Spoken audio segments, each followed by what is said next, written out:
Here is something that sounds wrong, but is one of the most important facts about your health. A healthy heart does not beat like a perfect metronome. Even when your pulse feels steady, the exact gap between each beat is constantly, subtly changing by a few thousandths of a second, beat after beat. That tiny variation has a name, heart rate variability, or HRV. And here is the counterintuitive part. More variation is generally better. A heart that beats with almost no variation, like a machine, is often a warning sign. Quick note before we start. This is general education, not medical advice. Your HRV is highly individual, and a consumer wearable is not a clinical test. Hold on to this one idea for the whole video. Your heart rate variability is one of the most sensitive windows you have into your nervous system, your stress, and your ability to recover. And the single most important rule is to never compare your number to anyone else's, only to your own. So what do the gaps between your heartbeats really reveal, and how do you move yours in the right direction? Stay with me, because this is one of the most misunderstood numbers in all of health. In large studies, people with low heart rate variability had roughly a 30 to 45% higher risk of a first heart-related event, even with no known heart disease. Across this video, we will cover what HRV is, why higher is better, what lowers it, and exactly how to raise it. Some of what you believe about a steady heartbeat is actually backwards, and the truth is genuinely useful. By the end, you will know what HRV is, why higher is healthier, and how to read your own the right way. Heart rate variability, what it really reveals about your health. Let us clear up the single most common confusion right away, because the name makes people picture the wrong thing entirely. Heart rate variability is not your heart rate. Your heart rate is how many times your heart beats per minute. Your HRV is how much the time between those beats varies, measured in milliseconds. So, if your heart beats 60 times a minute, the gaps are not a perfect 1 second each. They flex slightly, a little shorter, a little longer. Doctors often call these gaps the RR intervals, the time from one heartbeat to the next. These differences are tiny, often just 20 to 100 milliseconds, far too small to feel. It is one of the few health signals that lives in the spaces between events, not the events themselves. HRV simply measures how big those tiny flexes are, and that single number turns out to say a great deal about your health. Now to the idea that trips everyone up, the one worth pausing on, because it flips a lifetime of intuition on its head. When it comes to your heartbeat, less steady is usually healthier. Once that clicks, the whole metric suddenly makes sense. That single reframe, steady is not the goal, changes how you read the whole number. That flipped intuition is the key that unlocks everything else. A high HRV means your heart can adjust instantly, speeding and slowing to match every demand, a sign of a flexible, responsive system. A very low HRV, a heart beating almost like a metronome, often means that flexibility is gone, a sign of strain or poor adaptability. A flexible heart can floor the accelerator when you sprint and slam the brake when you relax, all within seconds. A rigid, unchanging heartbeat can reflect a system stuck in stress mode, with the brake barely working. In short, a lively, variable heartbeat is a sign of a system that can adapt, which is what resilience really means. Athletes prize a high HRV precisely because it signals a heart and nervous system ready to perform. So the goal is not a steady, machine-like beat. It is a lively, responsive one, ready to react to whatever life throws at it. So what creates this variation in the first place? It comes straight from your nervous system, the same accelerator and brake balance that sets your pulse, but seen in far finer detail. That breath-to-heart link is the secret behind everything that follows. Every breath nudges your heart. It speeds up slightly as you breathe in and slows as you breathe out, driven by the vagal brake. A strong vagal brake, good parasympathetic tone, produces lots of that healthy variation, which is exactly what high HRV reflects. This breath-driven rise and fall has a name: respiratory sinus arrhythmia, and it is a hallmark of a healthy heart. When you are calm and rested, the vagal brake is strong, and your beat-to-beat variation naturally widens. When stress takes over, the accelerator dominates, the variation shrinks, and your HRV falls. So HRV is, in essence, a real-time readout of your vagal tone, how well your body can shift between stress and recovery. Now, this sounds a lot like resting heart rate, and the two are cousins. But HRV is a more sensitive, more revealing signal, and it is worth understanding the difference. Think of HRV as the finer, more sensitive sibling of the two. Resting heart rate tells you how fast your engine idles. HRV tells you how adaptable that engine is, moment to moment. Because of that, HRV often picks up stress, fatigue, or illness a little earlier and more subtly than resting heart rate alone. That is why many people now track both numbers together. Each tells a slightly different part of the story.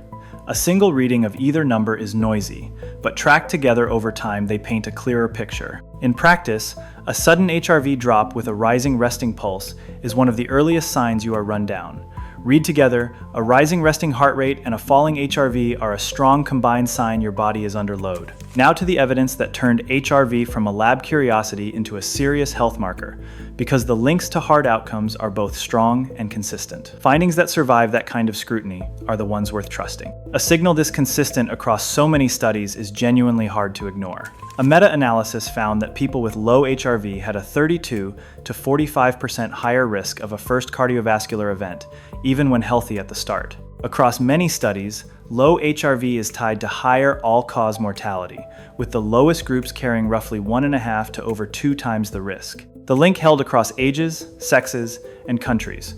Low HRV simply tracked with worse outcomes again and again.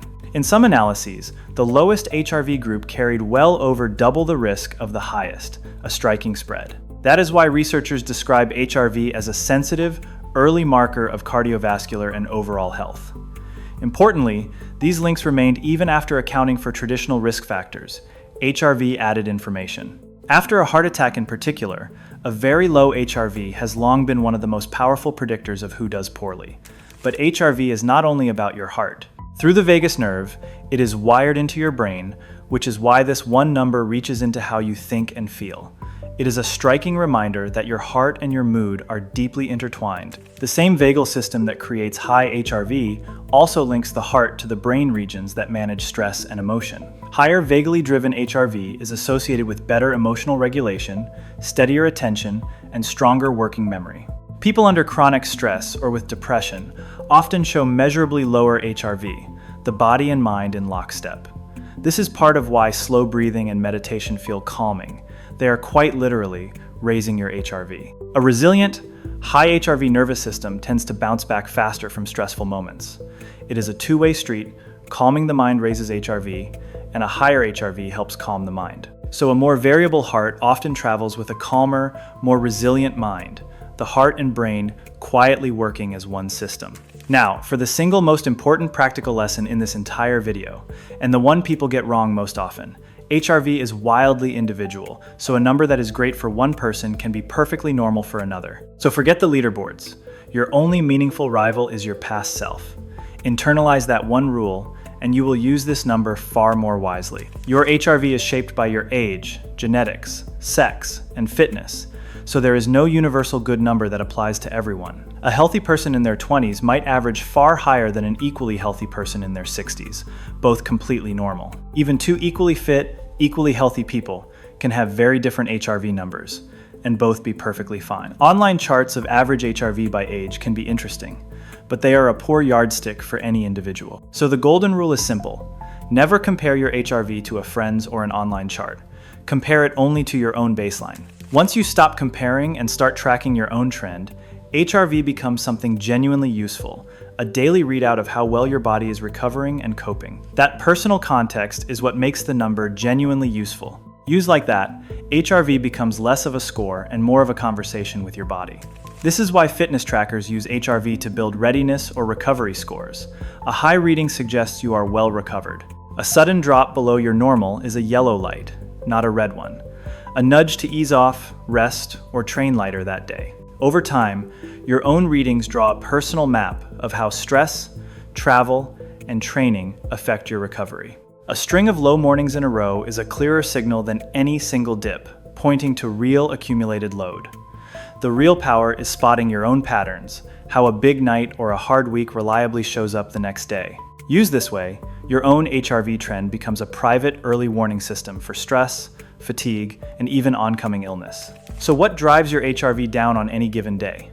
Once you know the main culprits, your daily number starts to make a lot more sense, and one offender stands out above the rest. Spot the culprit.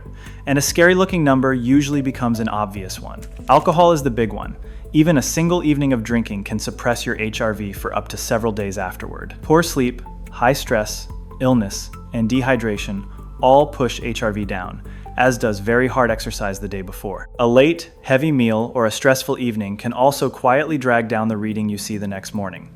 Stimulants, smoking, and even a hot, restless room overnight can all leave your morning HRV lower. Dehydration alone can noticeably lower HRV, which is part of why a hard, sweaty day shows up the next morning. This is why a low reading is usually a story about yesterday.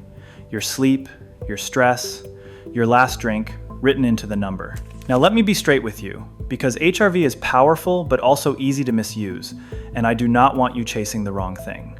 This number is noisy, and context is everything. The moment you stop comparing, the number becomes far more helpful. Almost always, the explanation is simpler and more reassuring than you feared. A single low reading means very little. What matters is your weekly and monthly average and the direction it is trending. Part of your HRV is simply genetic, and it naturally declines with age, neither of which is a personal failing. Comparing today's you to last month's you is far more useful than comparing yourself to anyone else. Used wisely, HRV answers a simple question: did I recover? Far better than it diagnoses any disease. So if a single number looks alarming, check the obvious first: your sleep, your stress, and your last drink. So treat HRV as helpful feedback, not a daily verdict, and do not fall into the trap of obsessing over every dip.